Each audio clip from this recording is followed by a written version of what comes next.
Hello दोस्तों, स्वागत है आपका मेरे चैनल में।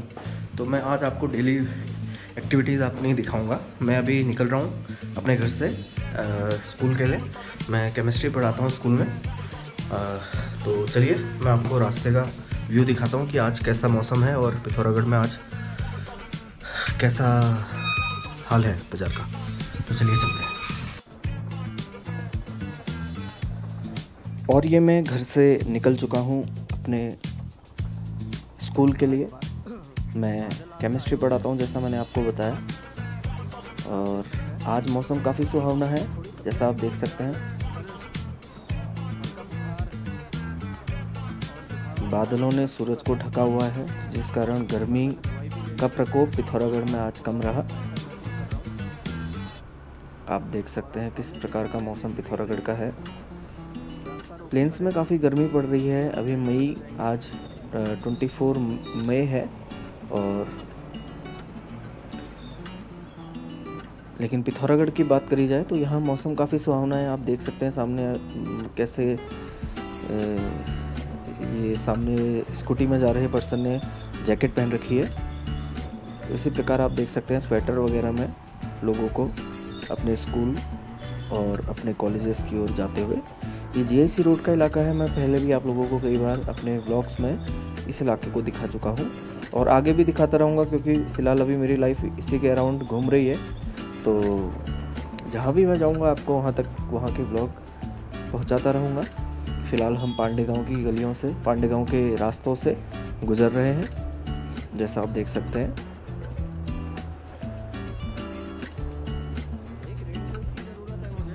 रोड गीली है, जो बता रही है कि कुछ देर पहले यहाँ बारिश हुई है, यानी कि रात में बारिश हुई थी।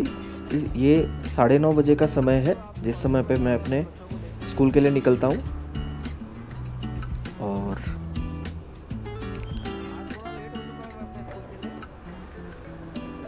आप देख सकते हैं रोड किस प्रकार से गीली है।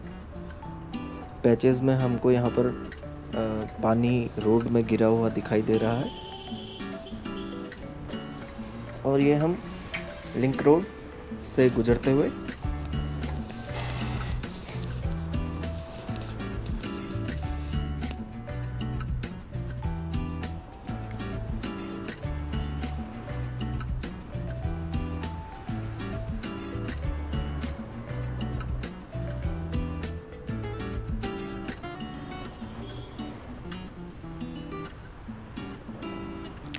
यहाँ से मैं लेफ़्ट ले लूँगा। ये वन वे है, यहाँ से आप 4 व्हीलर यहाँ से अलाउ नहीं है ले जाने के लिए। आप 2 व्हीलर को यहाँ से ले जा सकते हैं। वापसी आप यहाँ से कर सकते हैं 4 व्हीलर के साथ, लेकिन 4 व्हीलर को यहाँ से आगे को नहीं ले जा सकते। तो अब कोई भी 4 व्हीलर मेरे को सामने से ही आती हुई दिखाई देगी।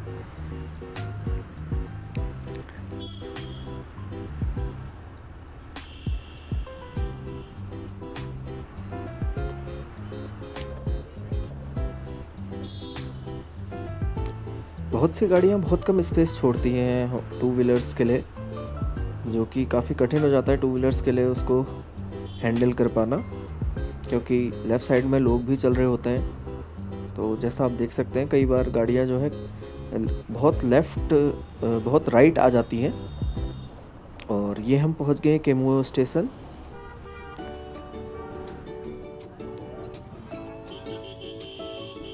ये भैया अपनी धुन में जा रहे हैं।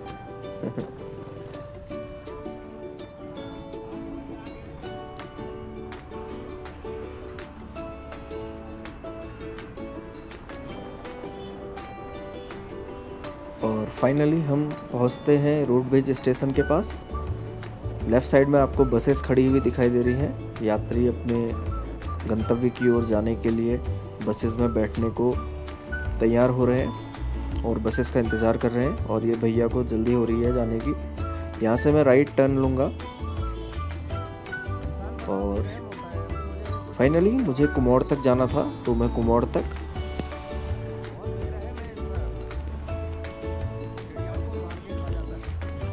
अपनी गाड़ी से जा रहा हूँ, जैसा आप देख सकते हैं।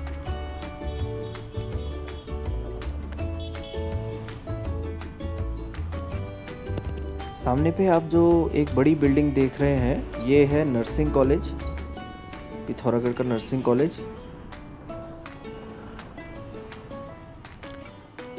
अभी मुझे जानकारी नहीं है कि ये चल रहा है या नहीं।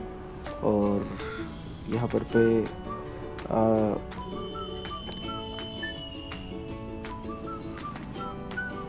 जो हॉस्टल फैसिलिटी है वो अवेलेबल है या नहीं, इस बारे में मुझे ज़्यादा जानकारी नहीं है, तो इस बारे में कुछ ज़्यादा नहीं बोलूँगा।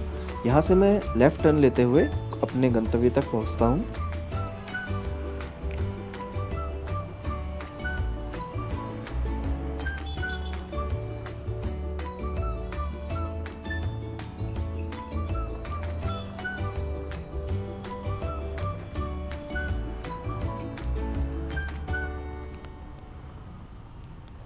सो फाइनली मैं अपने गंतव्य तक पहुंच गया था।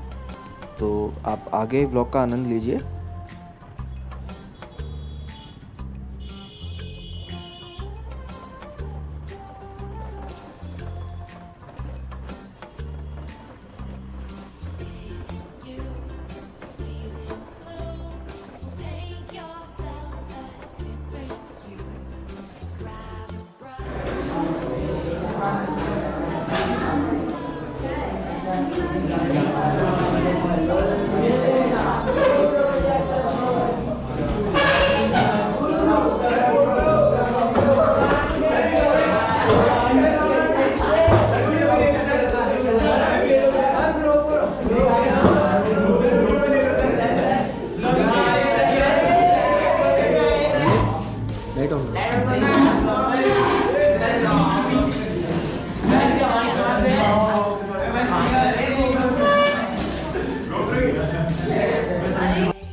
ठीक है, तो लास्ट हमने लिखी थी हेलोजिनेशन रिएक्शन। ठीक है, इलेक्ट्रोफिलिक सब्स्टिट्यूशन रिएक्शन हम पढ़ रहे थे और लास्ट रिएक्शन हमने क्या लिखी थी? हेलोजिनेशन। तो आज हम पढ़ेंगे कौन सी रिएक्शन? नाइट्रेशन। हेडिंग लिखो नाइट्रेशन, हेडिंग लिखो नाइट्रेशन, नाइट्रेशन हेडिंग लिखो तुम लोग, नाइट्रेशन।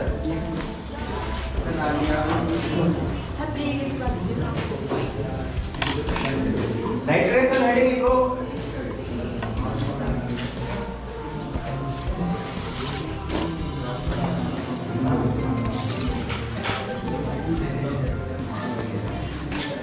नाइट्रेशन जब किया जाता है तब HNO3 लिया जाता है। क्या लिया जाता है? HNO3 लिया जाता है in the presence of any acid like H2SO4। ठीक है, ज्यादा क्वांटिटी में HNO3 होगा, कम क्वांटिटी में H2SO4 होगा। ठीक है, और जब भी नाइट्रेशन होता है तो उसमें NO2 ग्रुप जुड़ता है।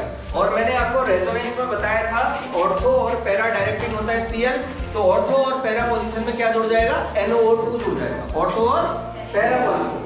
ठीक है, और जो मेजर प्रोडक्ट होगा वो पैरा पोजीशन में NO2 वाला होगा। ये देखो, ये Cl हो गया, यहाँ पर पे क्या जुड़ जाएगा? NO2 प्लस एक और बनेगा ऑर्थो में जुड़ेगा, यहाँ पर ऑर्थो में क्या जुड़ेगा? NO2। ऑर्थो में क्या जुड़ेगा? NO2। जो मेजर प्रोडक्ट होगा वो ये वाला होगा, इसको हम बोलेंगे मेजर प्रोडक्ट। ठीक है, और ये होगा माइनर प्रोडक्ट। क्यों होगा ऐसा? क्योंकि देखो Cl और NO2 इसमें नजदीक में है, ऑर्थो पोजीशन में नजदीक में है, तो इसमें रिपल्सन होगा। क्लोरीन के पास भी बहुत सारे इलेक्ट्रॉन्स हैं और NO2 भी बड़ा कम है, तो इसमें रिपल्सन होगा। तो यहाँ रिपल्सन की संभावना कम है, तो पैरा पोजीशन वाला जो प्रोडक्ट बनेगा वहां पर पे हमारा क्या होगा? मेजर प्रोडक्ट की ये बनेगा। ठीक है, और माइनर प्रोडक्ट हमारा क्या बनेगा? ये। तो इसको नोट करो।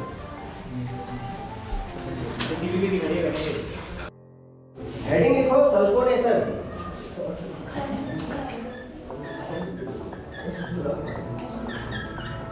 सल्फोनेशन।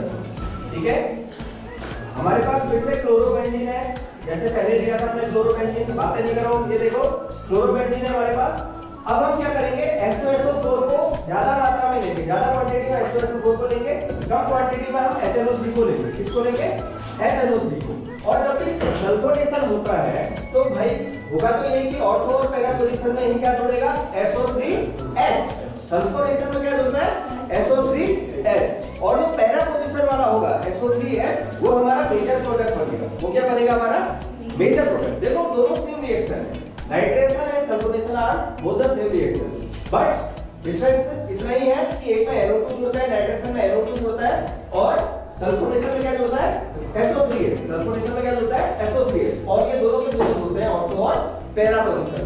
उसमें से पहला पोजीशन वाला होता है हमारा मेजर प्रोडक्ट। पहला पोजीशन वाला हमारा क्या होता है? Major product. तो यहाँ पर पे अगर हम SO3H जोड़ेंगे, ये हमारा मेजर प्रोडक्ट होगा, और ऑर्थो में SO3H अगर जुड़ेगा तो वो हमारा क्या होगा? माइनर प्रोडक्ट SO3H, ये हमारा माइनर प्रोडक्ट होगा। अभी मैं इसकी मैकेनिज्म आपको बताऊंगा, ठीक है? नोट करो। हेलो दोस्तों, तो मेरी क्लास कंप्लीट हो गई है।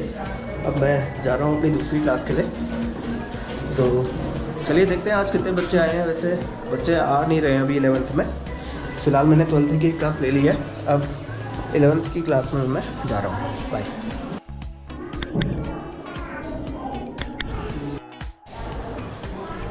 तो मैंने एक क्लास और ले ली है, अब मैं जा रहा हूँ अपने नेक्स्ट डेस्टिनेशन की ओर को। चलिए मिलते हैं आपसे।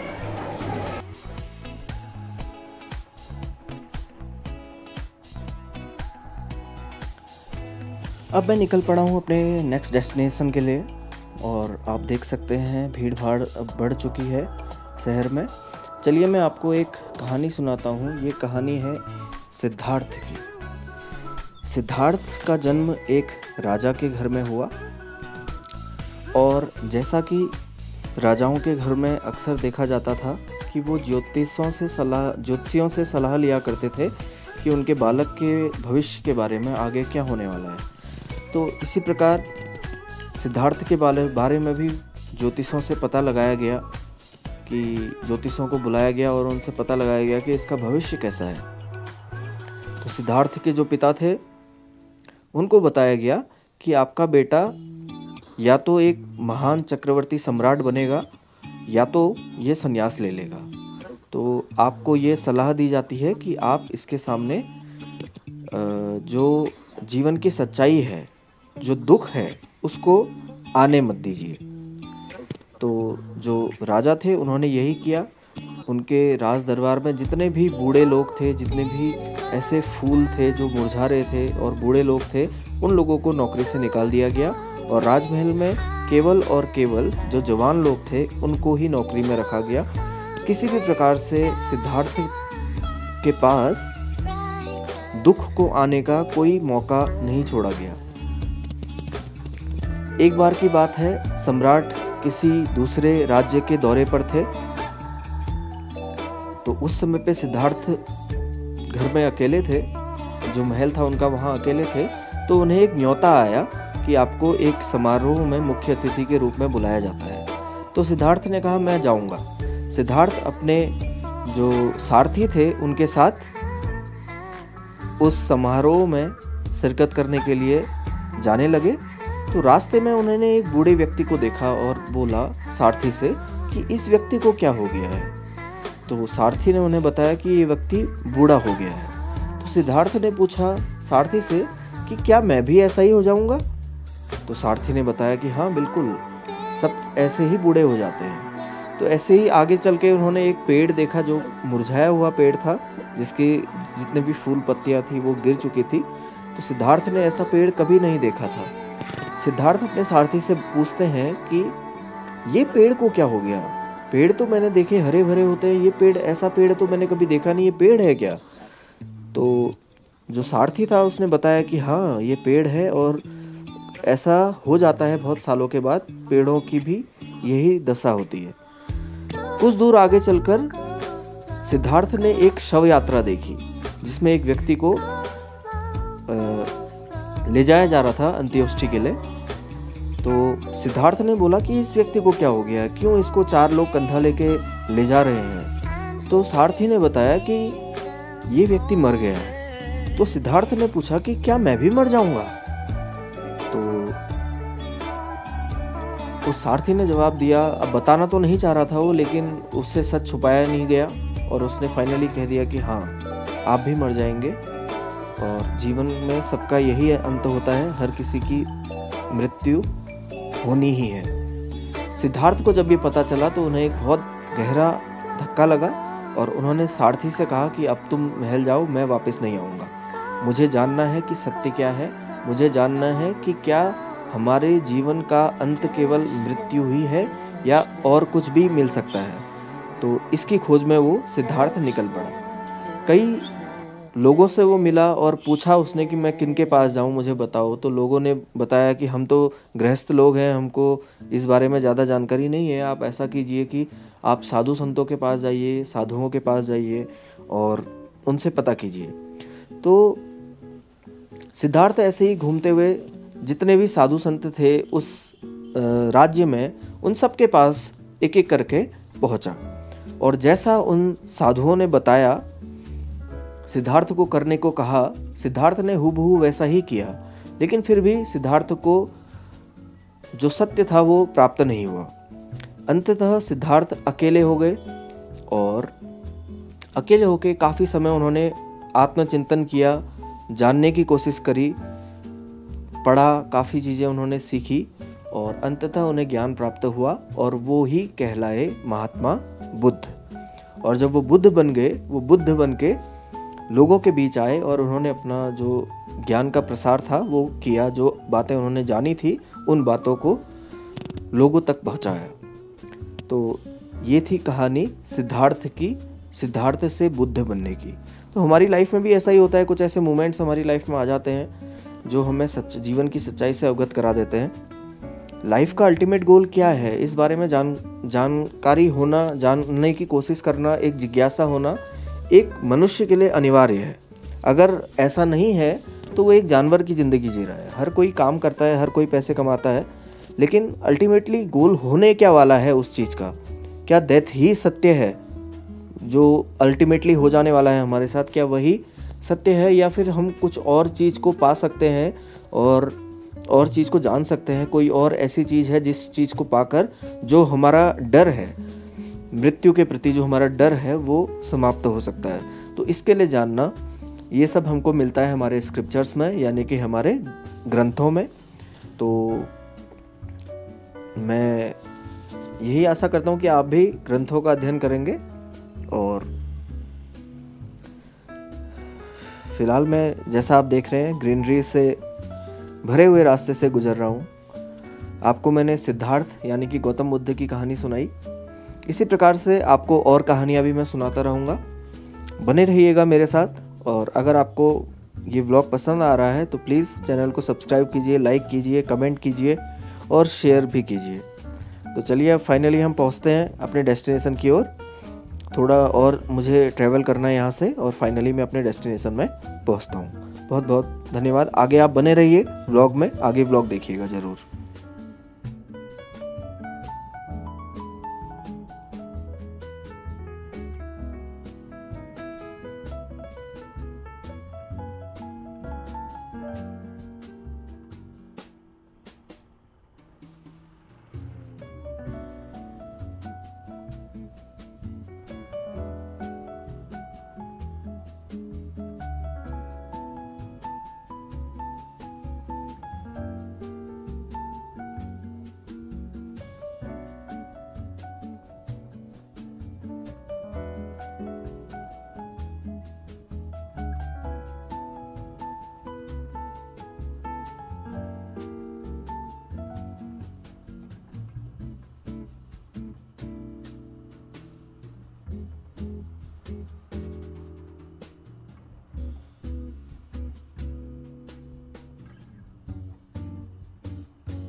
क्यों?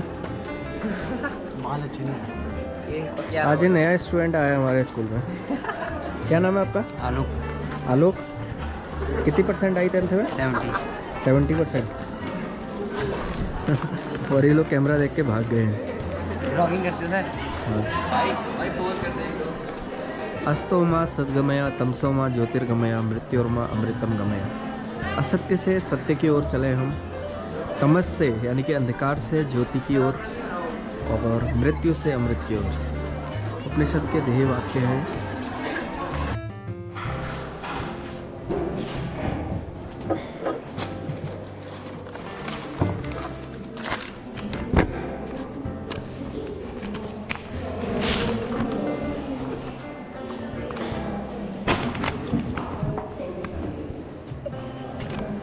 डस्टर कहाँ गया? चलो कोई नहीं।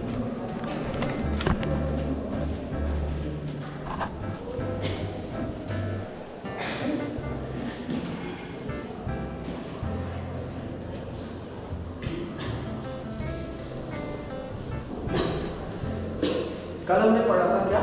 Beta element. क्या पढ़ा था? हम लोग पढ़ रहे हैं एल्केन हैलाइड्स। क्या पढ़ रहे हैं? Alkene halides. एल्केन हैलाइड्स में हम पढ़ रहे हैं रिएक्शन। क्या पढ़ रहे हैं? एल्केन हैलाइड्स के रिएक्शन। उसमें अगर ऐसे कंपाउंड हो जिसमें अल्फा हाइड्रोजन प्रेजेंट हो, जैसे कि CH3CH2Cl, CH3CH2Cl, CH3CH2Cl में अगर मैं बोलूं अल्फा कार्बन कहां पर है, तो ये रहा हमारा अल्फा कार्बन और ये रहा हमारा कैसा कार्बन? Beta carbon. ऐसे कंपाउंड, ऐसे एल्केन हैलाइड्स जिनमें बीटा हाइड्रोजन प्रेजेंट हो, यानी कि बीटा कार्बन से लगे हुए हाइड्रोजन, उनको हम क्या बोलेंगे? बीटा हाइड्रोजन, यानी कि अल्फा बीटा। ठीक है, यहां पर क्या लगा हुआ है? हाइड्रोजन लगे हुए हैं। तो ये एलिमिनेट करता है। क्या करता है? एलिमिनेट करता है। एलिमिनेशन रिएक्शन शो करता है। कैसे करता है? In the presence of a base. In the presence of a base. ठीक है, सबको OH नेगेटिव मैंने एक बेस लिया। क्या लिया? OH नेगेटिव मैंने बेस लिया। तो देखो कैसे होता है। ये देखो H यहां पर दिखा रहा हूं, H यहां पर दिखा रहा हूं, H यहां पर दिखा रहा हूं, और यहां पर पे है CH2Cl प्लस हमारे पास आ रहा है OH नेगेटिव। तो क्या होता है? देखो ये वाला जो H है ये ऐसे, देखो ये वाला जो हाइड्रोजन है, ये वाला जो हाइड्रोजन है, इसने अपने इलेक्ट्रॉन्स यहां पर दिए। जैसे ही इसने इलेक्ट्रॉन्स यहां पर दिए, वैसे ही क्या होगा? ये Cl बाहर निकल जाएगा। ठीक है ना? ये Cl ऐसे बाहर निकल जाएगा। जैसे ही यहां पर कार्बन के कितने बॉन्ड बन गए? अगर इसको मैं दो काउंट करूं तो 1 2 3 4 5 बन जाएंगे। तो कार्बन तो 5 बॉन्ड बना नहीं सकता, कितने बना सकता है? 4 बना सकता है। तो क्या करेगा? Cl ऐसे एलिमिनेट होगा, हाइड्रोजन यहां से एलिमिनेट होगा। ठीक है, हाइड्रोजन यहां से एलिमिनेट हुआ, Cl यहां से एलिमिनेट होगा। ठीक, तो हमारे पास क्या बन जाएगा? CH2 double bond CH2। CH2 double bond क्या बन जाएगा? CH2। ठीक है, समझ आया? इस रिएक्शन को बोलते हैं बीटा एलिमिनेशन। क्या बोलते हैं? Beta elimination. अब देखो, हाँ, बीटा हाइड्रोजन वो हाइड्रोजन होते हैं जो बीटा कार्बन से लगे हुए हैं। बीटा कार्बन क्या होता है? बीटा कार्बन वो कार्बन जो अल्फा के बगल में होता है। अब वो अल्फा कार्बन क्या होता है? अल्फा कार्बन वो कार्बन जो किसी फंक्शनल ग्रुप से लगा होता है। जो किसी फंक्शनल ग्रुप से लगा होता है उसको हम बोलते हैं अल्फा कार्बन। क्या बोलते हैं? Alpha carbon. और उसके बगल वाला कार्बन जो भी होगा उसको हम बोलते हैं बीटा कार्बन। अब देखो ये बीटा कार्बन जो है, अभी तो इस रिएक्शन में केवल एक ही बीटा कार्बन था, लेकिन ऐसा पॉसिबल है कि किसी कंपाउंड में दो जगह पे बीटा कार्बन प्रेजेंट हो। कैसे प्रेजेंट हो? उसको मैं मिटा रहा हूं, उसको नोट कर लेना। जिन्होंने ठीक किया है देख लेना कॉपी में। ठीक है, ये मैंने बता रखा है। ठीक है, एग्जाम में पूछूंगा मैं, और एग्जाम में आएगा भी। Beta elimination is important reaction. ठीक है ना? अब देखो अगर ऐसा है CH3CHC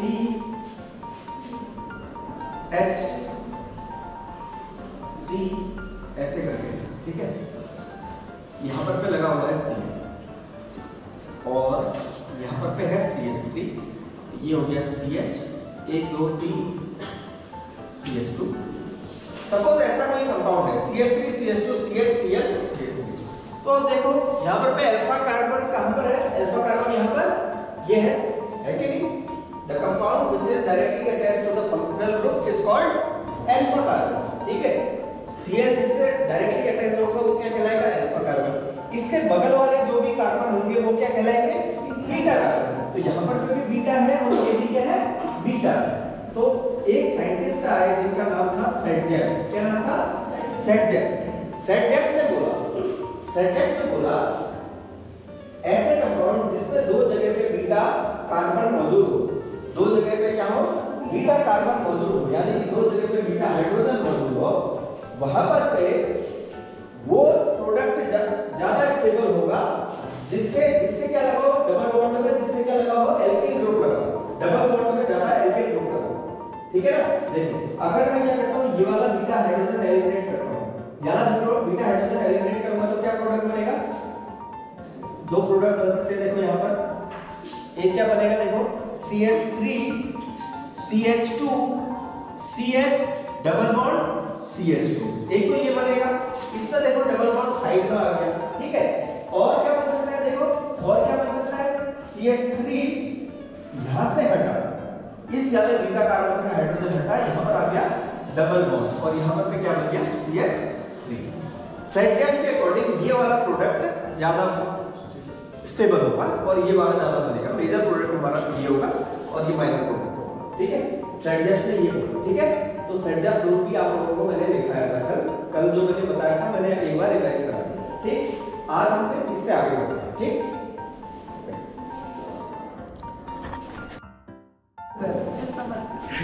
चल नहीं कर रहा ऐसा मैं एक बार और Calculation by Rutherford shows that quantified by the nucleus is negligibly small as compared to the total volume of the atom. Total volume method मत कर रखने वाला नहीं दिख रहा है ऐसे।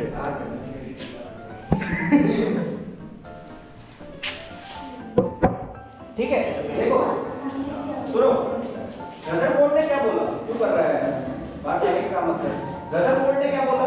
रदरफोर्ड ने ये बोला कि जो न्यूक्लियस है, एटम का जो न्यूक्लियस है वो स्मॉल वॉल्यूम में है सेंटर में कहीं। ठीक है, और ये जो वॉल्यूम है न्यूक्लियस का वॉल्यूम वो बहुत नेग्लिजिबल है एटम के वॉल्यूम के कंपेयर में। एटम के वॉल्यूम के कंपेयर में न्यूक्लियस का वॉल्यूम क्या है? नेग्लिजिबल है। ऐसा बोला किसने?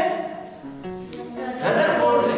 आगे पढ़ो। The radius of the atom is about 10 raised to the power minus 10 meter, while that of the nucleus is 10 raised to the power minus 15. Minus 15। ठीक है, 10 टू द पावर माइनस 15 ये है और ये 10 टू द पावर माइनस 10 है। ठीक है ना, माइनस में है वो। ठीक है, न्यूक्लियस का। चलो आगे बढ़ो। One can appreciate this difference in size by realizing that if a cricket ball represents a nucleus, ठीक है, अगर क्रिकेट बॉल क्या कर रही है? रिप्रेजेंट कर रही है न्यूक्लियस को। क्रिकेट बॉल किसको कर रही है? रिप्रेजेंट न्यूक्लियस को। कल का मैच देखा था किसी ने? Yes sir. कौन जीता कल? CSK yes sir. चलो the radius of the atom would be about 5 kilometers. तो देखो उसकी जो एटम की जो वो होगी रेडियस होगी वो 5 किलोमीटर अराउंड, 5 किलोमीटर दूर तक उसकी रेडियस है। और क्रिकेट की बॉल इतनी सी बीच में सेंटर पर क्रिकेट की बॉल है, वो क्या है? न्यूक्लियस है। तो न्यूक्लियस कितना ज्यादा स्पेस खाली है, ऐसा बोला किसने? रदरफोर्ड। आगे पढ़ो। On the basis of observations and conclusions, Rutherford proposed the nuclear model of atom. आप लोगों को समझ आ रहा है क्या? आ रहा है ना? According to this model, the positive charge and most of the mass of the atom was densely concentrated in extremely small region. This very small portion of the atom was called nucleus by Rutherford. ठीक हो गया, इसमें कुछ समझाने की बात नहीं, हमने बात कर ली। Yes sir. ठीक, हमने कैसे बताया न्यूक्लियस को? एक क्रिकेट की बॉल रखी हुई है ग्राउंड में और उसके चारों ओर का जो ग्राउंड है वो कैसा है? राउंड 5 किलोमीटर, रेडियस उसकी 5 किलोमीटर है, बॉल से 5 किलोमीटर दूर तक, और ऐसे गोल घूमा इतना बड़ा एटम है और न्यूक्लियस इतना है, ऐसा बोला जाता है। क्या ऐसा ही है ना, मतलब आप उसको समझाने के लिए बताया जा रहा है। अब ऐसा नहीं कहा जा रहा कि इतना पोर है वो।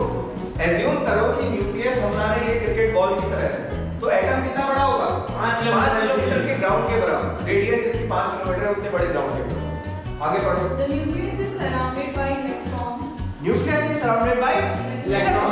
न्यूक्लियस कहता है कि इलेक्ट्रॉन से सराउंडेड रहते हैं, ठीक है, चलो इलेक्ट्रॉन से सराउंडेड है, They move around the nucleus ये मूव करते हैं अराउंड द न्यूक्लियस, ठीक, with a very high speed with a very high speed in a circular path called orbit. Called orbit. Orbit की बात करें, किसकी बात करें? ऑर्बिट ऑर्बिट की बात करें, किसने? रदरफोर्ड ने ये बोला कि इलेक्ट्रॉन्स जो है इस न्यूक्लियस के चारों ओर मूव करते हैं हाई स्पीड में, ठीक है, और उसको हमने बोला ऑर्बिट। क्या बोला? ऑर्बिट। आगे बढ़ो। Thus, Rutherford's model of atom resembles the solar system. ठीक है, इसको छोड़ो, आगे बढ़ो। Electrons and the nucleus are held together by by electrostatic force, ठीक है भैया। पॉजिटिव नेगेटिव के बीच में तो फोर्स लगेगा, उसी के कारण बंधे हुए हैं। अगर इनमें कोई अट्रैक्शन ही नहीं लगेगा, फोर्स ऑफ अट्रैक्शन, तो ये निकल जाएंगे, इलेक्ट्रॉन बाहर निकल जाएंगे, ठीक है। लेकिन इनके बीच में क्या लगा है? इलेक्ट्रोस्टैटिक फोर्स ऑफ अट्रैक्शन लगा है। जैसे हमारे जो प्लैनेट्स हैं उनके बीच में क्या लगता है? ग्रेविटेशनल फोर्स लगता है। क्या लगता है? ग्रेविटेशनल फोर्स लगता है, जिसके कारण वो बंधे हुए हैं। ग्रेविटेशन के कारण ही जो प्लैनेट्स हैं वो सन के चारों ओर करते हैं, रिवॉल्व करते हैं ना, किसके कारण बदल रहे? कौन सा फोर्स है जो उनको रोके रख रहा है वहीं पर, एक निश्चित पाथ को फॉलो करने के लिए? कौन सा? ग्रेविटेशनल फोर्स है, ठीक है। इसी तरीके से यहाँ पर इलेक्ट्रोस्टैटिक फोर्स है, यानी कि नेगेटिव और पॉजिटिव के बीच में जो फोर्स लग रहा है, ठीक है। आगे बढ़ो। हाँ, ड्रॉबैक ड्रॉबैक है, चलो एटम भी आगे इसके बाद आएगा। करो करो काम करो, काम करो, काम।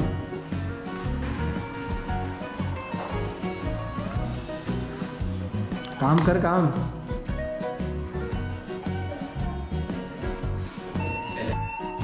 तो फाइनली मैंने पढ़ा लिया है और आप पीछे बच्चों को देख सकते हैं कि असेंबली हो रही है अभी, और अब मैं घर को जाता हूँ। टाइम कम मिल रहा है आजकल मेरे को, अभी मैंने काफ़ी एग्ज़ाम्स की तैयारी करनी है, तो चलिए चलते हैं। हेलो बच्चे।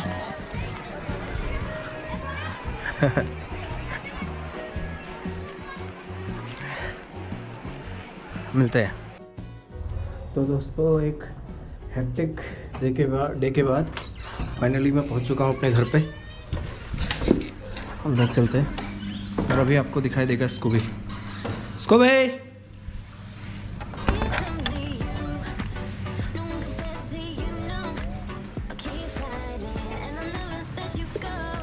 स्कूबी। शायद इसको भी घर में नहीं है।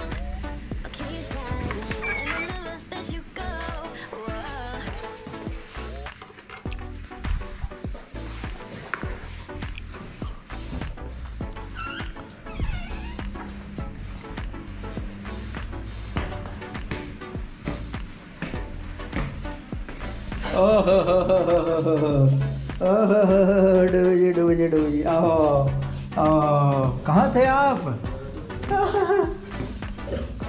कहाँ थे आप?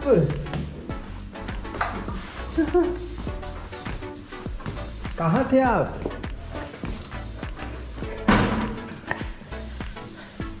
So finally we are at home.